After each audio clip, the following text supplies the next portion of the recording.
The final round of the 501st Battle Pack alternate build challenge is here. This time we had to make a dropship using 4 copies of the set. Make sure you go check out Dorian Bricktron's, Blaze TM's, and LegoMan 360's channel to see their builds, and don't forget that soon I'll be posting a poll on my community tab where you can vote for your favorite build. Now let me show you what I made. I call this the Stinger dropship. It's fast and can carry a decent amount of minifigures, but it's not very heavily armored. That's why I added these 2 little turret pods. There's one on each side and it can rotate around as well as up and down. And the minifigs are not studded in there, so it's super easy to just take them in or out. Now the cockpit area of the ship holds 2 minifigures, and there's actually 2 places this front section can open up so you can take them in or out. The middle part of the ship is where the wings and the engines are located. I really liked having all these curved slope pieces to work with. It makes a really nice smooth finish on the wings. The engines themselves have some detailed parts on the back and some bigger cannons mounted on the front. Pretty simple overall. There is also some spring-loaded shooters on each wingtip, which I think are integrated really nice. And that leads us to the back of the ship. On the top side, there's a tail section which has 2 fins attached to it to kind of just balance out the overall look of the vehicle. And underneath the tail fins is one final turret. It's actually a double cannon that can go side to side and up and down. Kind of my least favorite part of the ship, honestly, just because it's slapped together with leftover parts, but it's an alternate build. You know how it goes by now. So the last and most important part of this ship is the troop area. This is where the majority of the minifigs can be seated. So remember, in the front you can put 2 minifigures in the cockpit,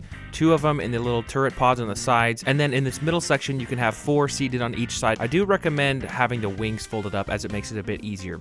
And finally, you can actually put a minifigure standing by the rear turret. So 1 at the rear, 8 in the middle, and then 4 at the front. That actually makes for 13 minifigures total. You do get 16 minifigures included with these 4 sets, so you would have 3 left over, but that's not too bad in my book. And overall, I am pretty happy with how this build turned out. For me, it's probably second place of the builds that I've done for this challenge, coming in behind my rapid support platform. But I would love to know what you think. Let me know down in the comments, and don't forget to check out the builds from the other contestants and vote for your favorite when I put up that poll on my community tab. And yes, I will be making instructions for this ship. I just haven't had the time to do it because I've been very busy in my personal life lately, but of course I will let you guys know when those instructions are available. And with that, if you like this build, make sure you hit the like button. I really appreciate you watching, and I will see you next time.